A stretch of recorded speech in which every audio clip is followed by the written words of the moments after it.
Thanks for catching the replay. Thanks for catching the replay. I do appreciate it.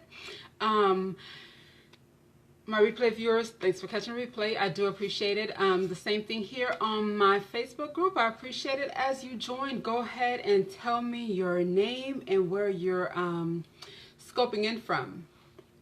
Technology is not my friend today, but I'm so glad to be here with you guys. So as you join, go ahead and tell me your name and where you're scoping in from, and I'll try not to hit this desk.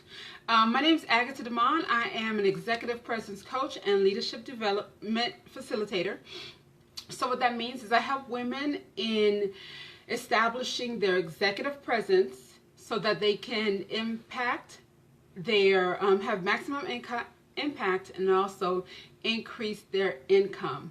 So I train on executive presence and also leadership development. So I'm glad to be here with you guys.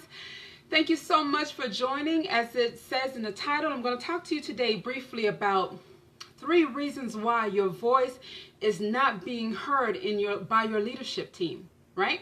And it could be also applies also in career and in business. 3 reasons why your voice is not being heard by your leadership team. Okay? Why does that matter? Why does it matter if your voice is being heard? As women in leadership roles, we understand that our voice, how we show up, our executive presence, defines or dictates how far we go in our careers, right? It dictates how much of an impact we have in our careers and in our business. So your voice matters, okay? And you might say, well, Agatha, what's executive presence? I'll tell you briefly what executive presence is. There's 3 pillars to it that I love to train with my students. It encompasses your physical presence, which is confidence in how you show up. The second pillar is communication, how you connect with others, right? How you communicate verbally and non-verbally with others. And also it's called gravitas, which is your actions. And I use that pillar to discuss your leadership style, right? So executive presence has 3 pillars: your physical presence, your communication presence, and your gravitas, how you act, how you lead.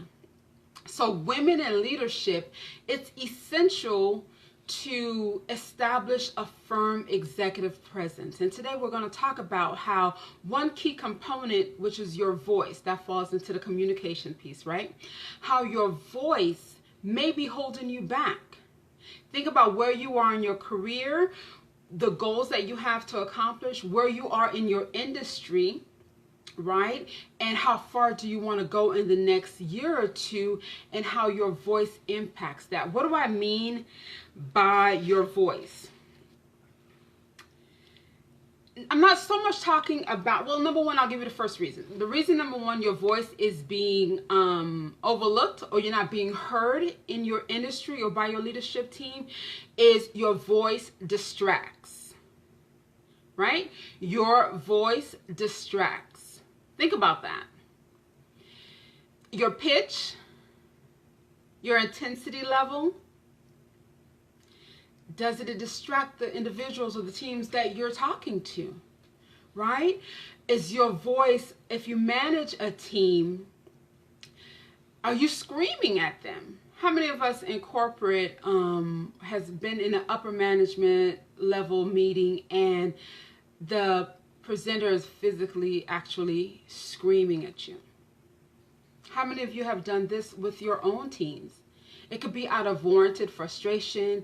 It could be, this is the second time I'm trying to explain this concept or new principle to you guys, and you find yourself screaming.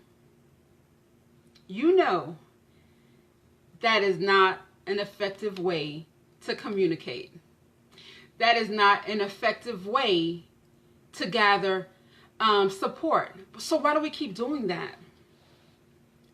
Because we're frustrated. We keep getting upset that our teams are not getting the new ideas, or our teams are not in action. So we figure if we elevate our voice, if we scream at them like they're our children, which we shouldn't scream at our children either, but if we scream and or if you're in a board meeting, How many of you can relate to this? You're in a board meeting and you're speaking and you keep getting cut off.